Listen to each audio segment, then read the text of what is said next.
মসজিদের ভিতর রয়ে গেছে।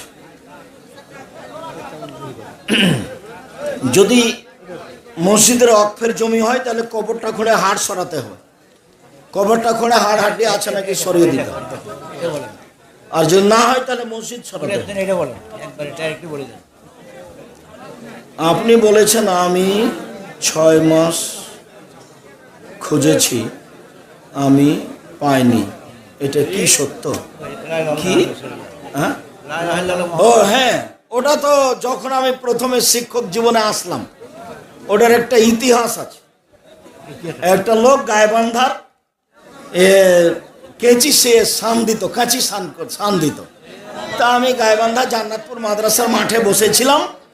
ও এসে আমাকে সালাম দিয়ে বললো লা ইলাহা ইল্লাল্লাহ মুহাম্মদ রাসূলুল্লাহ, হাদিস জয়। তা আমি তাকে ধমকে উঠিয়ে দিলাম, চলে গেল।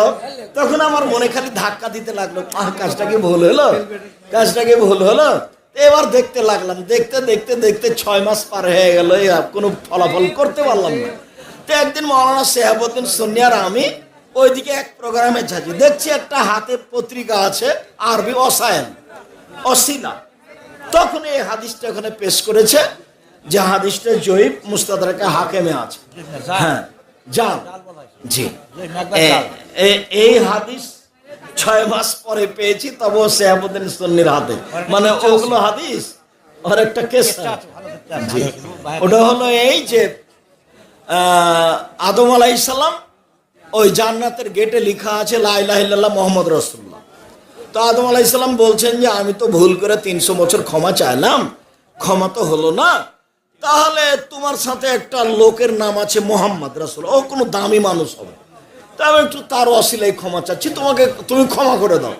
তা আল্লাহ বলছে যে আদম, তুমি তো আজীবন ক্ষমা চাইলে ক্ষমা করতাম না, তো তুমি এমন একটা মানুষের ওসিলায় ক্ষমা চেয়েছ যে ক্ষমা না করে পারলাম না, তো যাও তোমাকে ক্ষমা করে দিলাম। এই হলো লা ইলাহা ইল্লাল্লাহ মুহাম্মদ রাসূলুল্লাহ।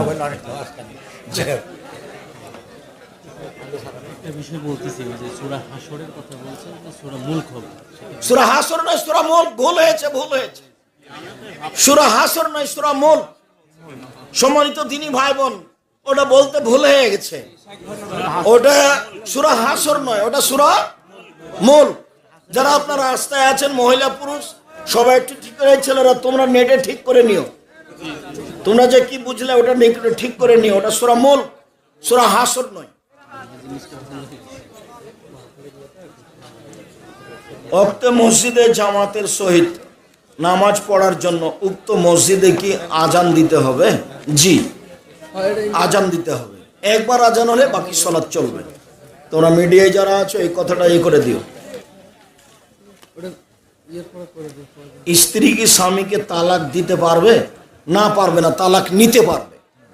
চেয়ারম্যান মেম্বারের কাছে, গ্রামের সর্দারের কাছে বলে তার স্বামীকে ডেকে বা তালাকনামা লিখে পাঠিয়ে, খোলা তালাক লিখে পাঠিয়ে তার থেকে নিজেকে ভিন্ন করে নেবে, মোহরের টাকা পয়সা স্বামীকে ফেরত দিয়ে দিবে।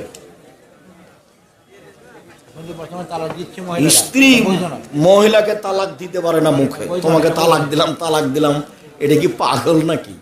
মহিলা তালাক নিতে পারে না, খোলা করে নিতে পারে, চাইতে পারে তালাক। রাস্তায় গাড়ি আটকিয়ে মাহফিলের জন্য টাকা আদায় করা হবে না, ঠিক নয়। শায়েখ বাবা হারাম ভাবে উপার্জন করে, কারণ করলে শোনে না, বারণ করলে শোনে না। যতদিন তুমি আয় ইনকাম করনি ততদিন সাথে থাকো, যেদিন আয় ইনকাম করবে সেদিন বাপের সাথে থাকিও না। পড়াশোনা করছো, করো, আর বলতে থাকো। আপনার মাদ্রাসার ভর্তি কবে? আজকে শেষ হয়ে গেছে, আজকেই ছিল ভর্তি পরীক্ষা, আজকে শেষ হয়ে গেছে। এদেশের ব্যতিক্রম প্রতিষ্ঠান জামিয়া সালাফিয়া। মহিলাদের জন্য শীতের পোশাক কি এবং জুতা বা জ্যাকেট পরা যাবে কি? মহিলাদের জন্য জ্যাকেটও আছে, গেঞ্জিও আছে, সোয়েটারও আছে, সবই তো মহিলাদের জন্য ভিন্ন ভিন্ন তৈরি হচ্ছে, হয় স্যান্ডেলও ভিন্ন। এখন মহিলা যদি পুরুষেরটা পছন্দ করে তাহলে তো জাহান্নামে চলেই গেছে, মরেনি কেন, যায়নি কেন? মরেনি এই জন্য। এ কাজ করবে কেন? তো মহাপাপ। 3 শ্রেণীর মানুষ জান্নাতে যাবে না, তার যারা পুরুষের পোশাকধারী নারী, বাজারে তো পাওয়া যাচ্ছে মহিলাদের সবকিছু।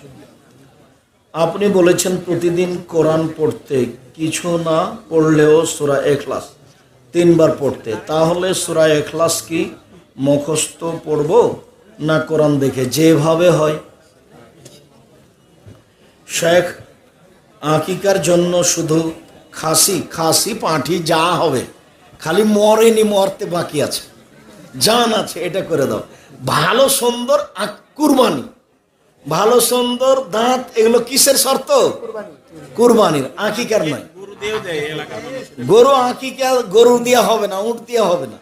ছাগল ছাগি, ভেড়া ভেড়ি, দুম্বা দুম্বি 7 দিনের দিনই, আগে নয় পরেও নয়। মানুষ মৃত্যুর পর তার অঙ্গ, চোখ, কিডনি কোনোটাই কাটা যাবে না। আমরা জানি আকিকা ছেলে হলে 2টা, মেয়ে হলে একটা, এটাই ঠিক। ছেলের যদি টাকা না থাকে তখন একটাই দিবে। আসসালামু আলাইকুম হুজুর, নিচের তালায় মহিলা আর উপরের তালায় পুরুষ নামাজ পড়লে কি হবে? হবে। মহিলারা উপরে থাক, নিচে পুরুষ থাক, তাতে আসে যায় না, স্তর ভিন্ন। বাস যেন মহিলারা আগে চলে না যায় এমামের, ডানে থাক, বামে থাক, পিছনে থাক, উপরে থাক, সমস্যা নাই, এমামের আগে যেন না যায়। রাত জেগে ওয়াজ নসিহত করা, সারা রাত না করাই উত্তম। শ্বশুর শাশুড়িকে বাবা মাই বলতে হবে, বাবা মাই বলবেন আব্বা মা। আপনি কাউকে স্বীকৃতি দিচ্ছেন, স্বীকৃতি দেওয়া হারাম। এখনই যদি আপনাকে জিজ্ঞাসা করা হয় আপনার আব্বার নাম কি, তো শ্বশুরের নাম বলবেন নাকি? সম্মান দিয়ে বলা, সমস্যা নেই। তো অনেকেই বলে যে দেখা যাবে না, এটা নয়, কিন্তু এটা নয়, ভুল। দাবি করা, মানে দাবি করা হারাম। দাবি করা বলা হয়, ও তাহলে মুসলমান থাকবে না, অশিক্ষা বের হয়ে যাবে। ভালো জানা তাহলে হারাম, অনেক কথা বলা আছে। এ ব্যক্তি নিজের বাপকে অস্বীকার করে, অন্য কেউ বাপ দাবি করে। নানা এবং দাদাকে দাদু ভাই, নানু ভাই বলা যাবে। নানা দাদাকে দাদু ভাই, নানু ভাই, সমস্যা নেই। ফজরের নামাজ সময়ের আগে আজান দেওয়া হবে, নামাজ আদায় করা সময়ের আগে হবে না। কোনো নামাজই নয়, কোনোটাই নয়, সময়ের আগে নয়, পরে। হুজুর, যদি আমরা নাভির নিচে গেল এবং উপরের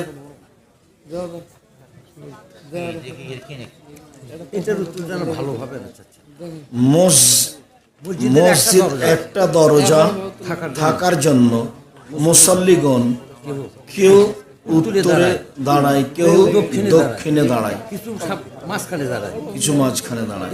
এমন অবস্থায় সালাতের কোনো ত্রুটি হয়? কাতার ইমামের পিছন থেকে শুরু হবে, তারপর ডান দিক পূর্ণ হবে, তারপর বাম দিক।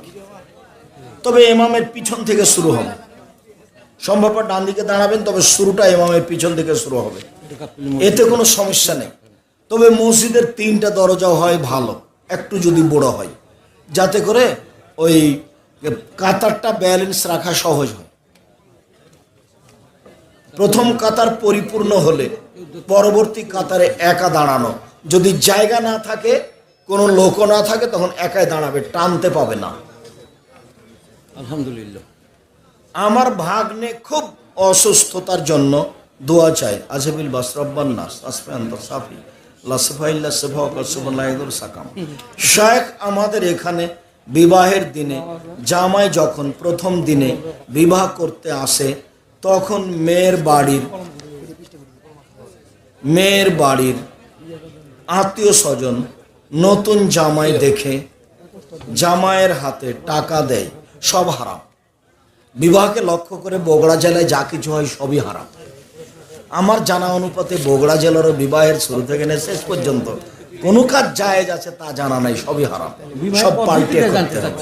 বিবাহের পদ্ধতি, বর থাকবে, 2জন সাক্ষী থাকবে, আগে খুতবা হবে, তারপর মেয়ের পিতা বলবে এত নগদ এত বাকিতে আমার মেয়ে তোমার সাথে বিবাহ বন্ধনে আবদ্ধ হতে রাজি, তুমি তাকে স্ত্রী হিসেবে কবুল করো। বুখারীর শব্দ অনুযায়ী সে বলবে কাবিল তো, বা বলতে পারে আমি কবুল করলাম, তাহলে বিবাহ হয়ে গেল। রাসূল সাল্লাল্লাহু আলাইহি সাল্লাম দলবদ্ধভাবে যাওয়া নিষেধ, মেয়েদের কাছে বিবাহ পড়ানো হবে না। মেয়েদের অনুষ্ঠানে ওখানে মহিলারা যেতে পাবে না।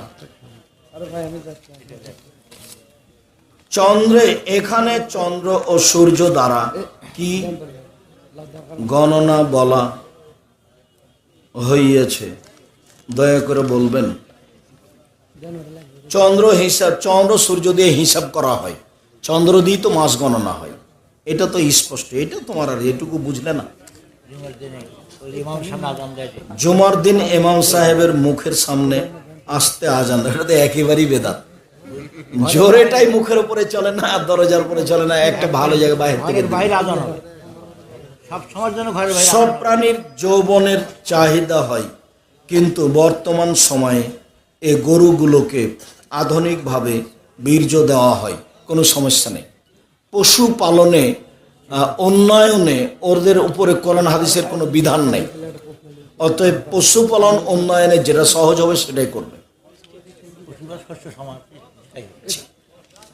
পুরুষ কি আংটি পরতে পারবে? পারবে। স্বর্ণ চাঁদি বাদ দিয়ে যে কোনো পরবে। তার হীরা মুক্তা না হলে ওই যে লোহা তামা এগুলো পরবে, অষ্টাধাতুর নয়। লাশ রাখার বিধান কি? একেবারে ডান কাতে সরাসরি।